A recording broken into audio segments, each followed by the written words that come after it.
teman-teman semua, balik lagi sama aku, Adelisha Putri. Kali ini aku ingin membahas tentang perkembangan konsep perang pada abad 21.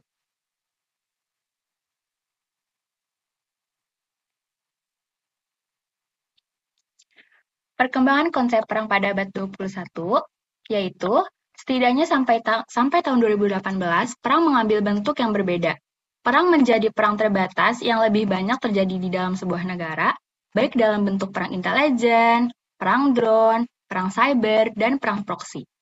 Salah satu sebabnya adalah keberadaan dunia yang multipolar, yakni dua dunia yang memiliki banyak pusat kekuasaan, mulai dari negara, organisasi internasional, sampai dengan perusahaan internasional. Keberadaan senjata, pemusnah massal, dan keterkaitan ekonomi dunia yang begitu erat membuat perang besar yang melibatkan banyak negara, sebagaimana yang terjadi di abad 20 tahun yang lalu, menjadi hampir tidak mungkin terjadi. Contoh kasusnya yaitu perang sipil di Liberia sebagai perang baru. Liberia didirikan pada tahun 1822 sebagai pos terdepan untuk mengembalikan budak-budak yang dibebaskan Amerika. Para imigran dari Amerika kemudian berkembang menjadi sebuah koloni dan akhirnya menjadi persemakmuran. Liberia mencapai kemerdekaan pada tahun 1847 dengan bantuan American Colonialism Society. Yang pertama ada Perang Liberia pada periode pertama, yaitu 1989 sampai dengan 1997. Perang pada 12 November 1985, satu bulan setelah pemilu Liberia yang seharusnya dimenangkan oleh Jackson Faye Doe dari Liberia Action Party, namun dicurangi oleh kubu Ace Kadu. Komandan Thomas G. Quionpa beserta dua tentara lainnya berusaha melakukan kudeta terhadap pemerintah Ace Kadu.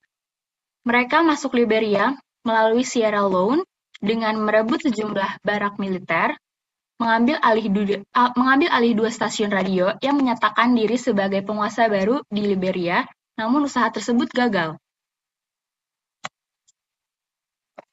Yang kedua itu ada periode kedua, Perang Sipil Liberia pada tahun 1997 sampai tahun 2003.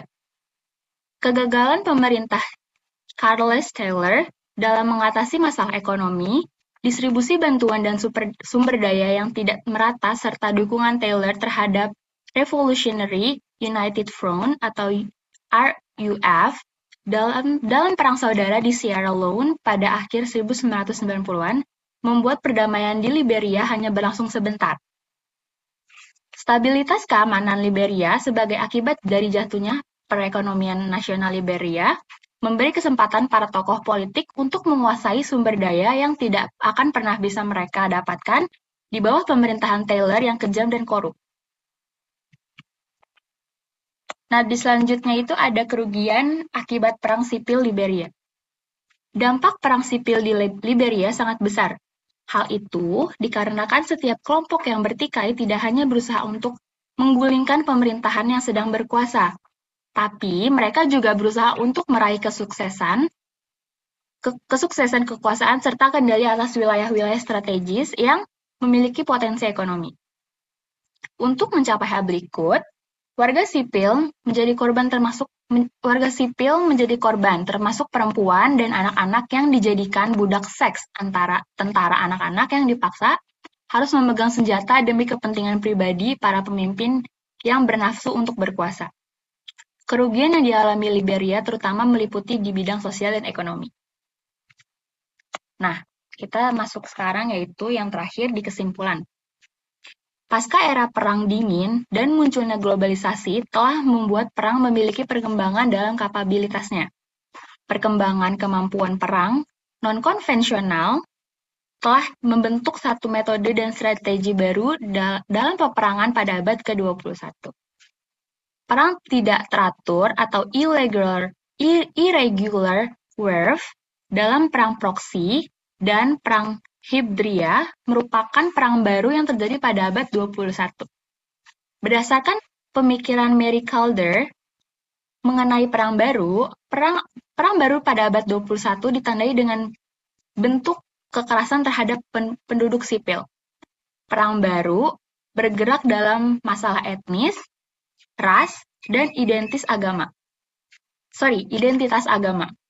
Sehingga politik identitas menjadi dimensi penting dalam perang baru. Sekian dari saya, kurang lebihnya saya mohon maaf. Wabillahi taufiq wal hidayah. Wassalamualaikum warahmatullahi wabarakatuh.